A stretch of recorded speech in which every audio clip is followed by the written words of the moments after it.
Next topic concept of server and client. Okay, તો એમાં કેટેગરીની વાત કરું તો કે network, host and client. Okay, data server and web server. Okay, આ આપણે ત્રણે જોશું. એ પહેલા સર્વર અને ક્લાયન્ટ વિશે સમજીશું. ઓકે, તો સર્વર શું છે? તો આની પહેલા પણ તમને કીધું કે સર્વર એટલે આપણે કોઈ ફોર એક્ઝામ્પલ કોલેજ છે, બરોબર, તો એમાં એક મેઇન કોમ્પ્યુટર હોય, મેઇન પીસી હોય, બરોબર, જેના દ્વારા ડિસ્ટ્રીબ્યુટ થતું હોય, જેના દ્વારા આપણે જે સોફ્ટવેર જે છે, બરોબર, જે સોફ્ટવેર દ્વારા સિસ્ટમ સોફ્ટવેર હોય, ઓકે, એના દ્વારા બધી સર્વિસ અને રિસોર્સિસ બીજા પીસીને પ્રોવાઈડ કરતું હોય. ઓકે, જોઈએ એક કોમ્પ્યુટર છે, બરોબર, એક કોમ્પ્યુટર છે કે જે સોફ્ટવેર સિસ્ટમ છે, જેના વડે બીજા કોમ્પ્યુટર એટલે કે client server, client service data resources પૂરા પાડવા માટે આવે છે, બરોબર, પૂરા પાડવામાં આવે છે. સર્વરને એ એવી રીતે બનાવવામાં આવે છે કે જેથી એક જ સમયે એક કરતાં વધુ ક્લાયન્ટની રિક્વેસ્ટને હેન્ડલ કરી શકે, બરોબર. ઉદાહરણ તરીકે વેબ સર્વર છે, ઈમેલ સર્વર છે, ફાઇલ સર્વર છે, વગેરે સર્વરનો સમાવેશ થાય છે. ઓકે, તો આ તમને એક્ઝામમાં ક્વેશ્ચન પૂછાય તો તમારે આ સર્વર અને ક્લાયન્ટ વિશે સમજાવવાનું રહેશે ને પછી આ ત્રણ જે છે એ કેટેગરી તમારે સમજાવવાની થાય, બરોબર. ઓકે, ક્લાયન્ટ ક્લાયન્ટ એટલે કે આપણે એપ્લિકેશન પણ સમજી શકીએ અને ક્લાયન્ટ જે યુઝર છે એ પણ આપણે ઉદાહરણ આપી શકીએ. ઓકે, તે એક કોમ્પ્યુટર કે સોફ્ટવેર એપ્લિકેશન છે, ઓકે, કે જે સર્વર પાસે ડેટા સર્વિસ મેળવવાની રિક્વેસ્ટ કરે છે. પ્રથમ ક્લાયન્ટ વડે સર્વર અને રિક્વેસ્ટ કરવામાં આવે સર્વરને, ઓકે, ક્લાયન્ટ વડે. પછી સર્વર જરૂરી માહિતી એને જોઈતી પૂરી પાડવામાં આવે છે. ઉદાહરણ તરીકે વેબ બ્રાઉઝર છે, ઈમેલ ક્લાઉડ છે, બરોબર, પછી ફાઇલ ટ્રાન્સફર પ્રોગ્રામ છે. આ બધી એપ્લિકેશનો જે છે એને આપણે ક્લાયન્ટ કહી શકીએ. ઓકે, ઓકે, ફર્સ્ટ છે નેટવર્ક હોસ્ટ એન્ડ ક્લાયન્ટ, બરોબર. તો નેટવર્ક હોસ્ટ, બરોબર, ને કોઈ પણ ડિવાઇસ છે જે કોમ્પ્યુટર કે નેટવર્કનો ભાગ છે તે ડિવાઇસને કોમ્પ્યુટર વડે નેટવર્ક સાથે જોડાવવામાં આવે અથવા તો બીજા ડિવાઇસને સર્વિસ અને કે રિસોર્સિસ પૂરા પાડવામાં આવે, બરોબર, એને નેટવર્ક હોસ્ટ કહેવામાં આવે. ઓકે, નેટવર્ક હોસ્ટ દ્વારા web hosting, file storage, email અને અન્ય સર્વિસ કે જે ક્લાયન્ટ દ્વારા રિક્વેસ્ટ કરવામાં આવે છે, બરોબર, તે વગેરે જેવી સર્વિસ પૂરી પાડવામાં આવે છે, બરોબર. નેટવર્ક હોસ્ટ તરીકે સર્વર કે ડેસ્કટોપ કોમ્પ્યુટર હોઈ શકે છે, બરોબર. નેટવર્ક હોસ્ટ તરીકે ખાસ સર્વર કે ડેસ્કટોપ કોમ્પ્યુટર હોઈ શકે છે, બરોબર.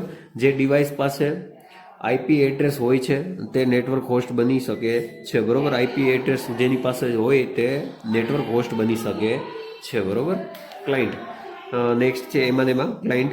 તો કોઈ ડિવાઇસ કોમ્પ્યુટર વડે નેટવર્ક હોસ્ટ પાસે હોસ્ટ પાસે સર્વિસ કે રિસોર્સિસને રિક્વેસ્ટ કરવામાં આવે છે કે તે ડિવાઇસ કે કોમ્પ્યુટરને ક્લાયન્ટ કહે છે, બરોબર. તે કોમ્પ્યુટરને ક્લાયન્ટ કહેવામાં આવે છે. હવે ક્લાયન્ટ તરીકે ડેસ્કટોપ કોમ્પ્યુટર, લેપટોપ, સ્માર્ટફોન, બરોબર, અન્ય ડિવાઇસ કે જે હોસ્ટ દ્વારા આપવામાં આવતી સર્વિસનો ઉપયોગ કરી શકે છે તેને ક્લાયન્ટ કહી શકાય. ઓકે, નેક્સ્ટ બી જોઈએ, ડેટા સર્વર. ઓકે, હવે આ ડેટા જે સર્વર છે ને ડેટાબેઝ સ્ટોરેજ પણ કહેવામાં આવે છે. ડેટા એટલે કે એક કરતાં વધારે નેટવર્કો અથવા તો સ્ટોરેજને આપણે ડેટા કહેવામાં આવે છે. જુઓ, તે એક કોમ્પ્યુટર અથવા તો કોમ્પ્યુટરનું નેટવર્ક છે કે જે ડેટાને કે માહિતીને સ્ટોર, મેનેજ અને એક્સેસ કરવા માટેની જેવી સર્વિસો પૂરી પાડે છે, બરોબર. પછી તે ડેટાનું સ્ટોરેજ, હેન્ડલિંગ અને રીડ્રાઈવ હેન્ડલિંગ જેવા કાર્યો કરવા માટે બનાવવામાં આવે છે. ઓકે, પછી તેમાં વિશાળ રેન્જનો data, documents, database, multimedia files અને ઘણું બધું સ્ટોર કરી શકે છે, બરોબર. ઓકે, ડેટાની સિક્યુરિટી, અવેબિલિટી અને કાર્યક્ષમ એક્સચેન્જ કરવા માટે ડેટા સર્વર, સ્પેશિયલ સોફ્ટવેર અને કન્ફિગર હાર્ડવેરનો ઉપયોગ કરવામાં આવે છે, બરોબર. જો તમે ડેટા સ્ટોરેજને ડેટાબેઝ સ્ટોરેજ પણ કહેવામાં આવે છે, બરોબર. આ ખાસ જોજો તમે, બરોબર. પછી લાસ્ટ છે સી, વેબ સર્વર. ઓકે, હવે તે કોમ્પ્યુટર સિસ્ટમ છે કે જે HTTP પ્રોટોકોલ દ્વારા કાર્ય કરવામાં આવતી રિક્વેસ્ટ પર પ્રોસેસિંગ કરે છે, બરોબર. જો તમે આ વેબ સર્વર છે અને ઇન્ટરનેટના માધ્યમ થ્રુ આપણે વેબ બ્રાઉઝર ઓન અને યુઝર આપણે સ્માર્ટફોન વગેરે આપણે યુઝ કરી શકીએ છીએ, બરોબર. વેબ સર્વરનું મુખ્ય કાર્ય વેબ પેજને ક્લાયન્ટ સુધી પહોંચાડવું. ઓકે, વેબ પેજને સ્ટોર કરવા માટે પ્રોસેસ કરવાનું છે, બરોબર. હાઇપર ટેક્સ્ટ ટ્રાન્સફર પ્રોટોકોલ એટલે કે HTTP પ્રોટોકોલ જે છે એના દ્વારા સર્વર અને ક્લાયન્ટ વચ્ચે કોમ્યુનિકેશન થાય છે, બરોબર. આ પ્રોટોકોલ દ્વારા HTTP પ્રોટોકોલ એટલે કે હાઇપર ટેક્સ્ટ ટ્રાન્સફર પ્રોટોકોલ દ્વારા સર્વર અને ક્લાયન્ટ વચ્ચે કોમ્યુનિકેશન થાય છે, બરોબર.